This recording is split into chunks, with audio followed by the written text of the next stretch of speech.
हरे कृष्ण। सभी भक्तों का हार्दिक स्वागत है। बहुत बहुत धन्यवाद जो मौका दिया बोलने का भगवान के बारे में। बहुत ही सुंदर अध्याय है ये। पूरा कंडेंस फिलॉसफी यहाँ पे देख सकते हैं। भगवान कपिल देव कैसे बता रहे हैं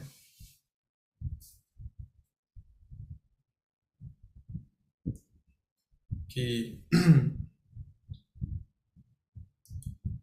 शरीर को कैसे स्थायी मान लेते हैं, उससे संबंध जो भी चीज़ है उनको भी स्थायी मान लेते हैं और फिर बंधन का कारण बन जाता है, हमारा संसार में फंस जाते हैं।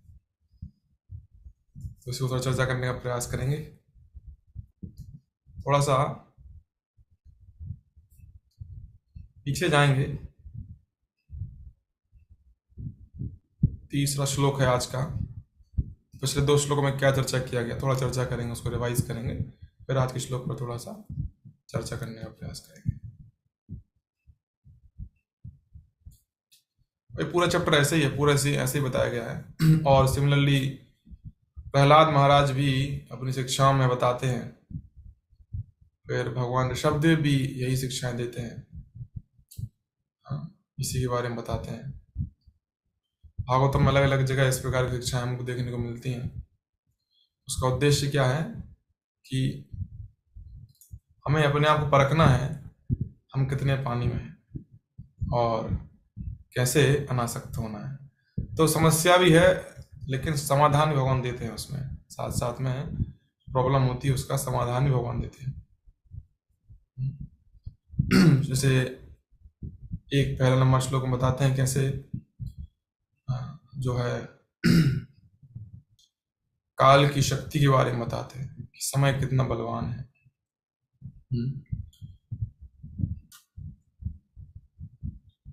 और चाणक्य पंडित को प्रभुपाद जी कोट करते हैं, बोलते हैं कि एक क्षण भी यदि बीत गया तो पूरे संसार का धन भी लगा दें तो उसको वापस नहीं लाया जा सकता।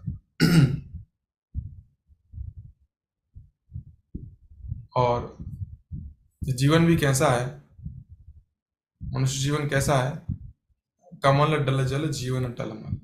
गोविंदास जी कहते हैं कि कैसा है मनुष्य जीवन, जैसे कमल के पत्ते पर पानी की बूंद होती है, टिकती नहीं है, ऐसे आप डालोगे तुरंत फिसल जाती है कुछ समय के, कुछ सेकंड के लिए। ऐसे ब्रह्मा जी की आयु देखें कितनी बड़ी आयु है, 311 ट्रिलियन 40 बिलियन ईयर्स। इतनी अरबों खरबों साल की आयु है। हमारे 100 साल तो कुछ भी नहीं है। वैसे ब्रह्मा जी की आयु कितनी है, महाविष्णु भगवान जब एक बार सांस छोड़ते हैं तो ब्रह्मा जी ब्रह्मांड जो है क्रिएशन करते हैं, और जब महाविष्णु सांस ले लेते हैं तो ब्रह्मांड खत्म। अब ब्रह्मा जी की आयु कितनी हुई, महाविष्णु जी की एक सांस के बराबर। हमारी तो कुछ भी नहीं है, flash of light. Prabhupada ji English श्लोक में बताते हैं कि ये हमारा जीवन कैसा है, जैसे फ्लैश होता है, फोटो खींचती है तो फ्लैश चमकता है कुछ समय के लिए, इतना है जीवन। जैसे हमारे कंपेयर में देखें जो छोटे छोटे बैक्टीरिया होते हैं, छोटे छोटे वायरस होते हैं, उनका जीवन कैसा है, उनके लिए 100 साल है वो, हमारे लिए कैसा है, एक फ्लैश है। तो अलग अलग जीव जंतु के लिए अलग अलग आयु है, सबको लगता है हमारी 100 वर्ष आयु है, उस हिसाब से वो जीवन जीते हैं। जैसे चींटी है वो 7 दिन तक जीवन जीती है, तो 7 दिन में उसका बचपन हो जाता है, ग्रेजुएशन हो जाता है, शादी हो जाती है, बच्चे हो जाते हैं, बुढ़ापा आ जाता है, बीमारी हो जाती है, वो मर जाता है। उसके लिए वही 7 दिन है जो है किसके समान है, 100 वर्ष के समान है। तो ऐसे ही मनुष्य जीवन भी है। प्रहलाद महाराज कहते हैं तदपि अध्रुवम अर्थतम, आज के श्लोक में बोल रहे हैं अध्रुवम। तो प्रहलाद महाराज भी कहते हैं कि कैसा है ये मनुष्य जीवन, कैसा अध्रुवम है। अध्रुवम, ध्रुवम मतलब होता है स्थायी, परमानेंट, और अध्रुवम मतलब क्या होता है, अस्थायी। अध्रुवम अस्थायी है, लेकिन कैसा है, अर्थदम, बहुत वैल्यूबल है। इससे बहुत कुछ कर सकते हैं, बहुत कुछ बेनिफिट निकाल सकते हैं।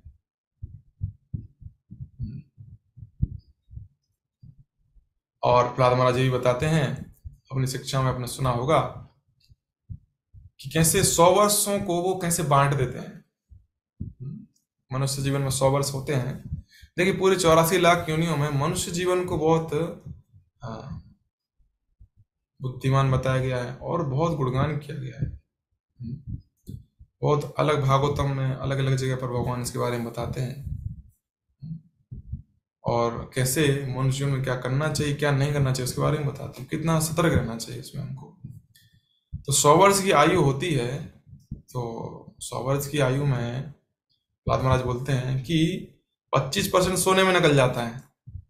अगर कोई 6 घंटा सोएगा, 24 घंटे होते हैं, तो 1/4 तो सोने में चला गया, 25% है। अभी आजकल के लोग 6 घंटा नहीं सोते हैं, ज़्यादा सोते हैं, 8 घंटा, 10 घंटे। तो ये मान लीजिए कि 30-40 साल सोने में निकल गए 100 साल में से। अब 100 साल तो आयु होती भी नहीं है, 70 हो जाए बहुत बड़ी बात है। 30-40 साल सोने में निकाल दिए, अपन 100 मान के चलते हैं, ठीक है। फिर 10 साल बचपन के, पता नहीं चलता बचपन कैसे 10 साल में निकल जाते, कोई अबोध रहता है, कोई ज्ञान नहीं रहता है, कोई बुद्धि नहीं। इसलिए तो प्रहलाद महाराज बोलते हैं 5 साल की उम्र से भक्ति करनी चाहिए। माता पिता का कर्तव्य है कि बच्चों को 5 साल की उम्र से ही शिक्षा देना चालू करें। 10 साल तो बचपन में निकल जाते हैं, खेलने कूदने में निकल गए। फिर अगले 20 साल किसमें निकल जाते हैं, करियर बनाने में, पढ़ाई करता है, करियर बनाता है, जॉब। तो कितना हो गया, 30 साल सोना, 30 साल सोने का मान के चलते हैं, 10 साल बचपन हो गया, 40, 20 साल ग्रेजुएशन करियर बनाने में हो गया, 60 बचा 40। आखिरी के 10 साल भी बुढ़ापे में निकल जाते हैं, इसमें जो है बेचारा वो बीमारी रहती है और कुछ बोल नहीं सकता, इच्छा इंद्रिय की रहती है लेकिन जो नहीं कर सकते हुई, अभी शरीर में बल नहीं है। 10 साल ऐसे निकल जाते हैं रोते रोते बुढ़ापे में, तो बचे कितने, 70 साल हो गए, बचे 30 साल। फिर शादी होती है, नई नई शादी होती है, उसमें समय निकल जाता है 10 साल है। बचे 20 साल, 20 साल किसमें निकल जाता है, पैसा कमाने में, इकोनॉमिक डेवलपमेंट, बच्चों करियर बनाने में, बच्चों का भविष्य बनाने में। और थोड़ा बहुत समय जो बचता है प्रजल्प करने में चला जाता है, भविष्य की सोचता है, भविष्य में ये करूंगा। आप देखेंगे जो भौतिकवादी लोग होते हैं, मैक्सिमम टाइम बताओ, मैक्सिमम टाइम किस में जाता है, अगर वो 45-50 साल का हो गया है व्यक्ति, उसका मैक्सिमम टाइम जाता है भविष्य में कैसे मैं सेटल करूँ, फ्यूचर को मैं कैसे सेट करूँ, मेरे बच्चों का, मेरा अपना बुढ़ापा, कैसे इसको मैं सेटल करूँ। वर्तमान में नहीं सोचता वो, भूतकाल में कई समस्याएं हैं, कई कठिनाइयां झेलनी, ठीक है, लेकिन जैसे जैसे आगे बढ़ते जाते हैं तो भूत को भूल जाते हैं, वर्तमान को भूल जाते हैं, भविष्य के में सोचते रहते हैं। जब भूतकाल में थे तब भी भविष्य की सोचते थे कि भविष्य में ये करेंगे ये करेंगे। अब जब वो प्राप्त कर लिया तो अब नेक्स्ट प्लानिंग, अभी मेरे पास गाड़ी थी, अभी मैं बाइक थी, अभी गाड़ी 4 व्हीलर की जो है तैयारी करेंगे। अब छोटे शहरों में देखेंगे, छोटे शहरों में बाइक हो जाए बड़ी बात है मिडिल क्लास फैमिली के लिए। मुंबई में देखेंगे तो मुंबई में लोग कार रखना ज़्यादा प्रेफर करते हैं छोटे शहरों में लोग गाड़ी में खुश रहते हैं, 2 व्हीलर में। तो ऐसे कर भविष्य में प्लानिंग करते रहते हैं। और छोटे शहरों में कैसा होता है कि लोगों की इच्छाएं होती हैं अपना घर हो। अभी मुंबई में देखेंगे आप तो अपना घर मतलब एक फ्लैट होना चाहिए। फ्लैट में तो ज़्यादा जगह रहती नहीं है, छोटा सा जगह रहता है। लेकिन छोटे शहर में देखेंगे तो घर मतलब अच्छा बिल्डिंग हो, थोड़ा आंगन हो, पेड़ पौधे हो। हर किसी व्यक्ति की इच्छा रहती है अपना घर होना चाहिए, माता पिता घर में रहे लेकिन अपना घर बनाना है। इस भविष्य की चिंताओं में, प्लानिंग में समय निकल जाता है। इस तरीके से क्या होता है, पूरा जीवन निकल जाता है।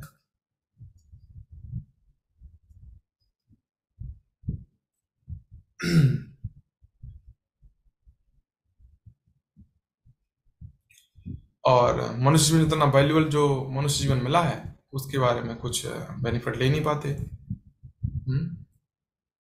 यही ये तात्पर्य में जो पिछले 3 श्लोक में ये बता रहे हैं कि ये अस्थाई के जो है, जो जिसके पीछे भाग रहे हैं, इकोनॉमिक डेवलपमेंट, अर्थव्यवस्था सुधारने के पीछे भाग रहे हैं, भौतिक इच्छाओं की पूर्ति करने के पीछे भाग रहे हैं, ये अज्ञानतावश कर रहे हैं। और ऐसा लग रहा है कि हम प्राप्त कर लेंगे, लेकिन जीवन भर ऐसा होता नहीं है। इतना प्राप्त करने वाले लोग संतुष्टि क्यों नहीं होती? क्योंकि ये असली मार्ग नहीं है संतुष्टि प्राप्त करने का। आस्था के पीछे भागते रहते हैं, जीवन खत्म कर लेते हैं अपना। इतना तो सुनहरा मौका मिला हुआ है जिसमें जो स्थायी भौतिक संसार से परे आध्यात्मिक जगत जा सकते हैं, उसका चांस मिस कर देते हैं। और यदि कोई भक्ति नहीं किया तो क्या होता है फिर से जो है पुनरपि जन्म पुनरपि मरणम पुनरपि जननी जठरे शयनम। शंकराचार्य जी बोलते हैं कि बार बार जन्म लेना पड़ेगा, बार बार मृत्यु होगी, बार बार माँ के गर्भ में जाना पड़ेगा। अभी अगला अध्याय वही आने वाला है, 31 नंबर अध्याय।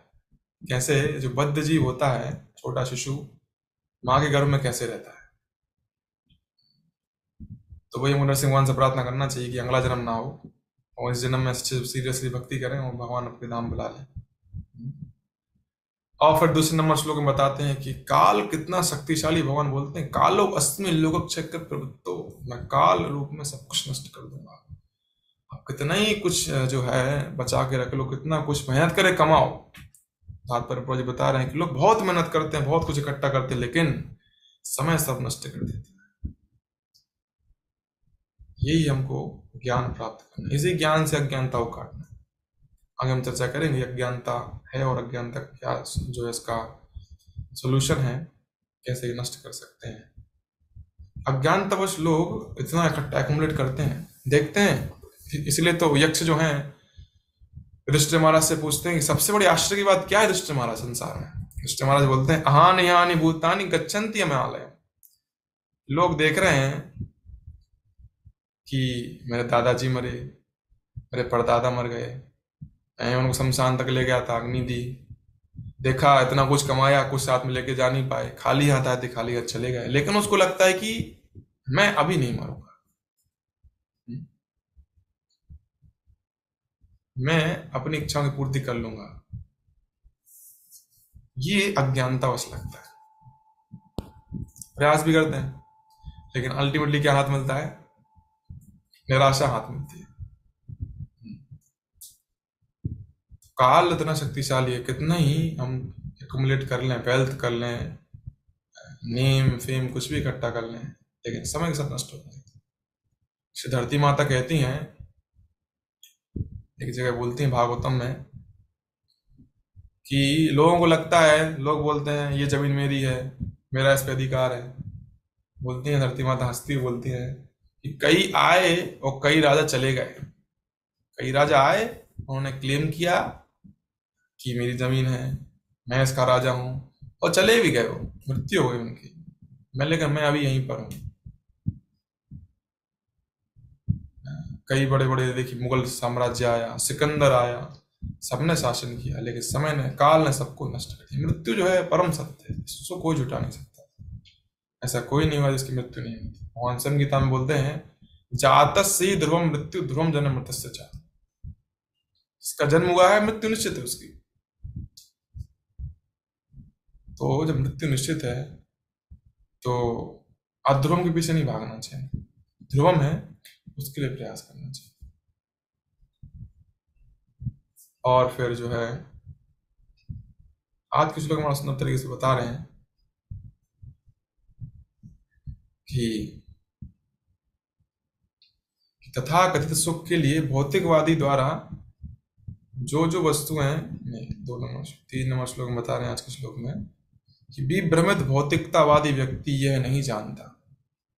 एक होता है भ्रमित, होता है विभ्रमित, विशेष प्रकार से भ्रमित। एक होता है मूढ़ा, होता है विमूढ़ा। भगवान कई जगह बोलते हैं मूढ़ा, गीता में जो विमूढ़ात्मा बोलते हैं, विशेष प्रकार से मूर्ख है।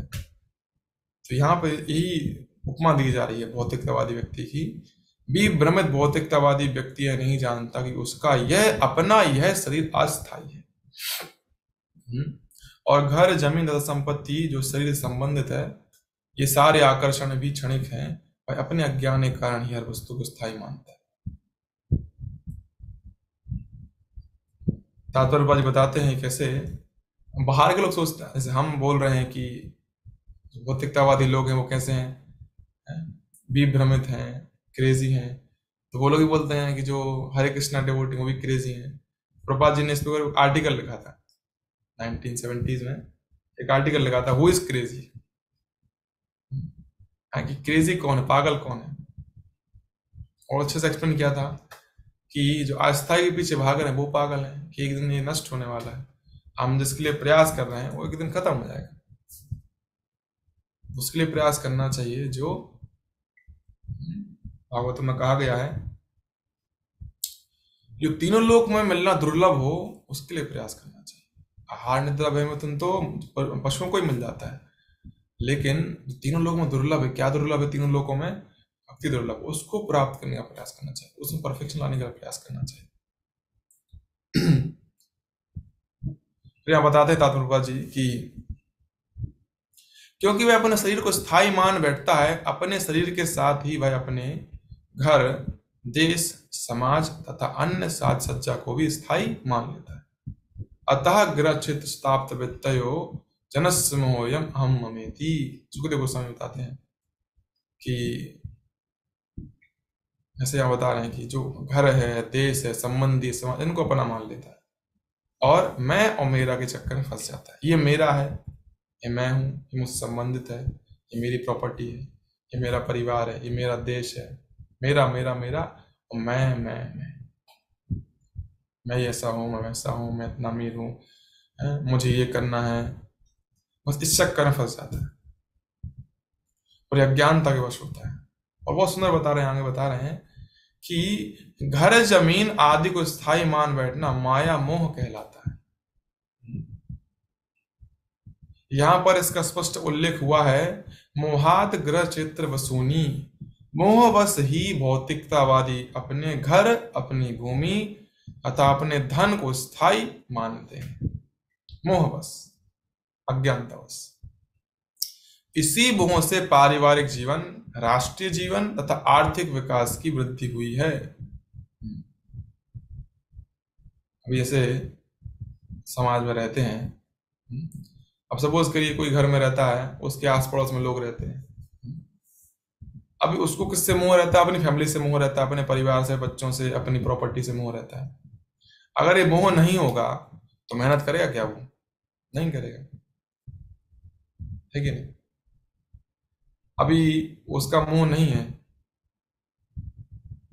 अब जो पड़ोसी है उससे तो उसका मोह नहीं है, तो उसके लिए तो कुछ करेगा नहीं वो, है कि नहीं? तो जब तक मोह नहीं होगा संसार में, या ये अज्ञानता नहीं होगी, तब तक वो कार्य करेगा नहीं अपने परिवार के लिए, आर्थिक विकास के लिए। ये सब कार्य कैसे करे? जब तक वो अटैचमेंट, जब तक वो मोह नहीं होगा। तो भगवान ने डाला है अज्ञानता को, क्योंकि हमारी इच्छा थी कि हम अपने आप प्रूव करना चाहते हैं कि I am something, I am the controller, I am Krishna, I am God. ये हम प्रूव करना चाहते हैं, इसलिए भगवान ने इसको वही डाल दिया इल्यूजन को। लो भाई, आप इसको प्रूव करते रहो और करते रहो अनंत अनंत समय तक, लेकिन नहीं हो पाएंगे संतुष्ट, प्रूफ नहीं कर पाएंगे। बिकॉज हमारा वो इनबिल्ट सॉफ्टवेयर ही क्या है? दास का भाव है, लेकिन हम भोक्ता बनना चाहते हैं तो वो कभी हो नहीं पाएगा। तो मुंह बस इसमें फंसे रहते हैं। और बता रहे हैं कि किंतु कृष्ण भावनावत व्यक्ति यह जानता है कि मानव समाज की आर्थिक उन्नति केवल क्षणिक मोह है। तो भक्त समझता है इस चीज को कि आर्थिक विकास कैसा है, ये बस टेम्पररी है, कुछ समय के लिए। जो कर्मों का वो मिल जाएगा अपने आप, थोड़ा सा प्रयास करना। इसलिए कितना प्रयास करना चाहिए? भागवतम बताते हैं फर्स्ट कैंटो में कि लाभो जीवित जावता, कामस इंद्रिया प्रीति लाभो जीवित जावता, जीवस तत्व जिज्ञासा ना आश्रयस्य कर्म भी। जीवन किसके लिए मिला है? तत्व जिज्ञासा के लिए जीवन मिला है। मनुष्य जीवन किसके लिए मिला है? ये तत्व जिज्ञासा करना है, मैं कौन हूं, भगवान कौन है, भगवान संबंध क्या है, ठीक है। और इसको बाकी में कैसे यूज करना है, बाकी जो परिवार समाज में या डेली लाइफ में, तो बोलते हैं कि जितना आवश्यक है जीवन जीने के लिए उतना प्रयास करना चाहिए। इसलिए प्रहलाद महाराज भी कहते हैं कि तत्प्रयासो न कर्तव्यम यदि आयु व्यया परम। इतना प्रयास नहीं करना चाहिए हमको कि हम अपने जीवन को, एम को भूल जाए। उतना प्रयास करना जितना आवश्यक है। बाकी इसमें किसमें लगाना चाहिए? भगवान मुकुंद के चरणों की भक्ति के लिए लगाना चाहिए, जो भक्त कर सकता है। फिर बताते हैं कि जी श्रीमद् भागवतम में अन्यत्र शरीर को स्व मानना इस शरीर के साथ संबंधित अन्यों को अपना परिजन मानना तथा अपनी जन्मभूमि को पूज्य मानना। जननी जन्मभूमि स्वर्गादपि के लिए से प्रभुपाद जी कई बार कोट करते हैं इसको, कि जहां पर जन्म हुआ है हमारा, जो जन्मभूमि है, लोगों को कैसी लगती है? स्वर्ग से ही महान लगती है, स्वर्गादपि गरीय से। ऐसा लगता है लोगों को।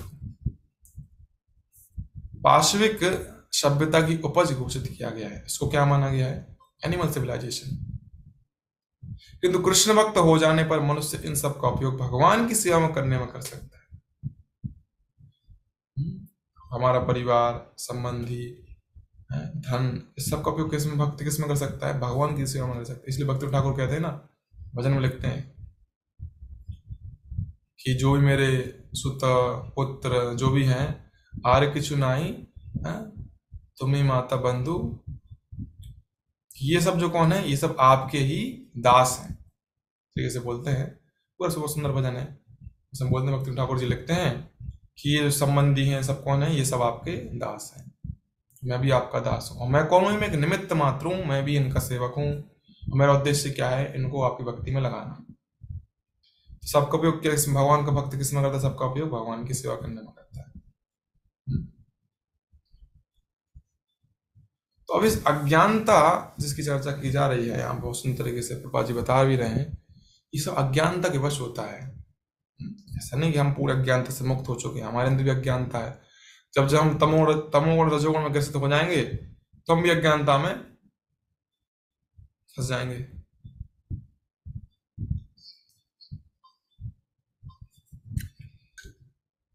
तो इस अज्ञानता से निकलना है। अज्ञानता से कैसे निकलेंगे? भागवतम में इसके कई जगह श्लोक दिए गए हैं, कई जगह सोल्यूशन दिया गया है अज्ञानता से कैसे बचे। पहले जो प्रार्थना भी करते हैं मंगलाचरण में, ओम अज्ञान तिमिरंधस्य ज्ञानंजन शलाकया चक्षु उन्मीलितं तस्मै श्री गुरुवे नमः, कि हम अज्ञानता पैदा होती, लेकिन जो गुरु हैं उन्होंने दिव्य ज्ञान से मेरी आंखों को खोला।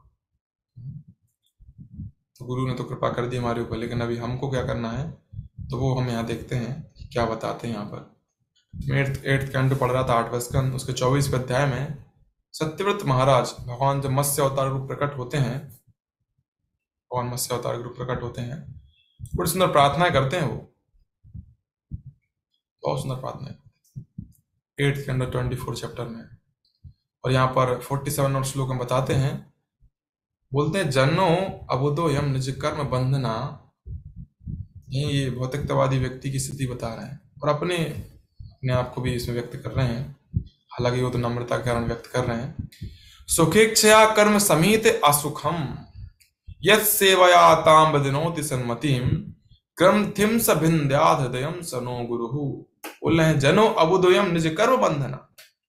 जना अबुदोयम की बुद्धि, अबुदा मतलब मूर्खतावश, अज्ञानतावश क्या लगता है लोगों को? लगता है कि जो संसार में सुखी रहना है तो क्या होगा? बढ़िया अच्छे से कर्म करेंगे, फ्रूटिव एक्टिविटी करें, जैसे सद्या का नाम ही है, तो अच्छे कर्म करेंगे तो सुखी हो सकते संसार में। लेकिन ये कैसा है? ये कर्म बंधन में फंसाने वाला है। तो लोगों को लगता है कि कर्म करेंगे, है ना, कर्म कांड करेंगे तो संसार में सुखी हो सकते हैं, इच्छाओं की पूर्ति कर लेंगे, लेकिन इच्छाओं की पूर्ति कभी नहीं होने वाली। ये लोगों को लगता है अज्ञानतावश, अज्ञानता कारण लगता है कि ये संसार में सुखी हो सकते हैं, इच्छाओं की पूर्ति कर सकते हैं, भौतिक इच्छाओं की पूर्ति कर सकते हैं, लेकिन अज्ञानता है। तो बोलते हैं कि भगवान इस अज्ञानता को नष्ट करिए। कैसे नष्ट होगी अज्ञानता? बोलते हैं कि यत् सेवया ताम विधिनोति सन्मतिम, किंतु भगवान की सेवा करने से मनुष्य सुख की ऐसी झूठी इच्छाओं से मुक्त हो जाता है। यत् सेवया ताम विधिनोति सन्मतिम, विधिनोति मतलब नष्ट होना, असत विधिनोति सन्मतिम, कि ऐसी झूठी इच्छाएं जो है ना, ये अज्ञानता के कारण जो लग रहा है कि सुखी हो सकते हैं, ये भगवान की सेवा करने से ये अज्ञानता नष्ट हो जाती है। और प्रार्थना कर रहे हैं, ग्रंथिम स विन्द्यात् हृदयम सनो गुरु, में हृदय में जो ये झूठी आकांक्षा है, ये जो ग्रंथि में हृदय में है झूठी आकांक्षाओं की, इनको भगवान कृपा करके आप काट दीजिए। हमें भगवान से प्रार्थना करनी चाहिए कि हम अपने बल पे चाहें तो हम ये जो है नहीं कर सकते। संसार में ये हम देखते हैं, पढ़ते हैं, अपने दम पे अपने इंद्रियों को संयमित नहीं कर सकते, अपने दम पे अपनी इच्छाओं को हम संयमित नहीं कर सकते। भगवान की सेवा करेंगे, भगवान कृपा करके, अनुग्रह करके हमारी इच्छा को भगवान नष्ट कर सकते हैं। तो भगवान से हमको प्रार्थना करना चाहिए। तो यहाँ पर ये भी सत्यव्रत महाराज जी प्रार्थना कर रहे हैं और अगले श्लोक में बोलते हैं, यस्सेवयाग्ने इव रुद्ररोदनम पुमान विजयात मलम आत्मनः तमः भजेत वर्णम निजमेश स्वव्ययो भूयास ईशा परमो गुरु गुरु। बोल रहे हैं, क्या बोल रहे हैं यहाँ पे, कि भवबंधन से जो छूटना चाहता है, भवबंधन से जो छूटना चाहता है उसे भगवान की सेवा करनी चाहिए और पवित्र तथा अपवित्र कर्मों से युक्त तमोगुण का संसर्ग छोड़ देना चाहिए। इस तरह मनुष्य को अपनी मूल पहचान फिर से प्राप्त होती है। स्टार्ट कहां से होगा ये सब? भगवान की सेवा करने से। प्रभु जी please repeat this sentence. Sorry माता जी, अभी आपने जो बोला ना उसको वापस दोहराइए सेंटेंस को।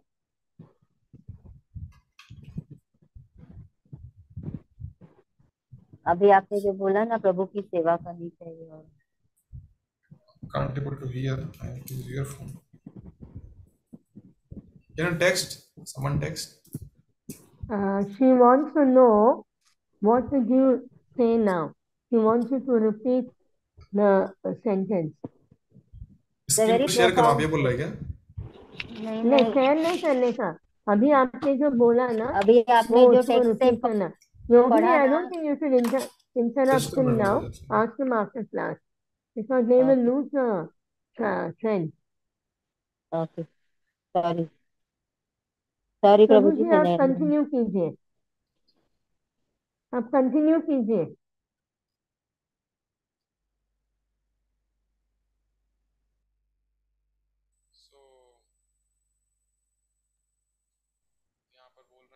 आप म्यूट पे हैं। आप बोलिए प्रभु, आप बोलिए, प्लीज कंटिन्यू। ओके, सो यहाँ पर बोल रहे हैं कि इस तरह मनुष्य को अपनी मूल पहचान फिर से प्राप्त होती है।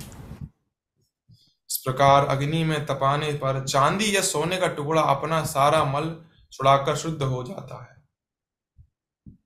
तो चांदी सोने में जो है अशुद्धि रहती है, लेकिन जब अग्नि में तपाते हैं उसको तो क्या होता है, शुद्धि छोड़ देता है?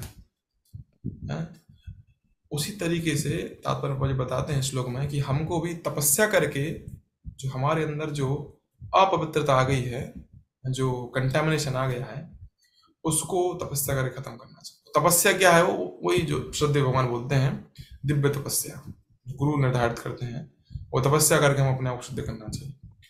ऐसे सोना अपने असली रूप में आ जाता चमकता है, उसी तरीके से जीवात्मा भी कैसा है? सच्चिदानंद विग्रह, वो भी सच्चिदानंद है, उसका असली स्वरूप है, वो भी शाइन करता है। लेकिन अभी अज्ञानता की जो परत उसके ऊपर आ गई है तो अपने आप को नहीं देख पा रहा है।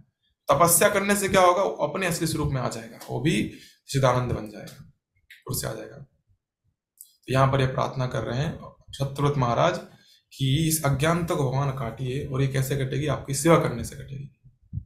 अपने सेवा करेंगे भगवान की तो अपने आप, भगवान की सेवा करने से क्या होगा? अपने आप जो है वो हृदय में जो है अब विकार है वो नष्ट होंगे। और ये इसमें सबको श्रद्धा होनी चाहिए। हम जब भक्ति कर रहे हैं तो भक्ति कर रहे हैं तो हमको ऐसा लगना चाहिए, लगना क्या चाहिए, हमको रियलाइजेशन आना चाहिए। और अगर नहीं आ रहा तो हम सोच सकते हैं, क्योंकि ये ऐसी प्रोसेस है, इसमें रिजल्ट 100%। आप अपने जीवन में देख सकते हैं, जब भक्ति में नहीं थे और जब भक्ति में आए तो कितना परिवर्तन आया, और भक्ति कर रहे हैं कुछ सालों से तो कितना परिवर्तन आ रहा है। ये इसी श्रद्धा से हमको आगे बढ़ना चाहिए और सेवा करते रहना चाहिए। और जितना सिंसियरली करेंगे उतना जल्दी रिजल्ट आएगा। महाराज बोलते हैं कई बार, जितना ध्यान पूर्वक जप करेंगे उतना जल्दी हृदय शुद्ध होगा। प्रोसेस तो परफेक्ट है, बस हमको उसको प्रैक्टिस करना सही तरीके से। फिर बहुत एक सुंदर श्लोक आता है दूसरे अध्याय के दूसरे स्कंद के तीसरे अध्याय 17 नंबर श्लोक में, कि कैसे यहाँ पे जैसे अस्थायी की बात की जा रही है, अस्थायी जीवन की, तो स्थायी जीवन कैसे प्राप्त करें। बहुत फेमस श्लोक सुना होगा आपने, बोलते हैं आयुर्हरति वै पुंसान उद्दन अस्तन चय कसौ। आयुर्हरति वै पुंसान उद्दन अस्तन यन कसौ तस्य ऋते यत क्षणः नीतः उत्तम श्लोक वार्तया। अब यहाँ पे उपमा दी जा रही है कि सूर्य उगता है, अस्त होता है, उद्दन अस्तौ यनौ कसौ, उगना अस्त होना, उसमें क्या होता है, आयुर्हरति, आयु नष्ट होती जाती है। ठीक है, अब सभी लोग क्या चाहते हैं, कोई मरना नहीं चाहता है, सभी लोग क्या चाहते हैं, मैं हमेशा के लिए रहूं, परमानेंट जीवन जीऊं, इटर्नल लाइफ हर कोई चाहता है। प्रभुपाद जी बोलते हैं, लेक्चर में बोलते हैं कि जब भगवान गुणगान करेंगे, उत्तम श्लोक वार्तया,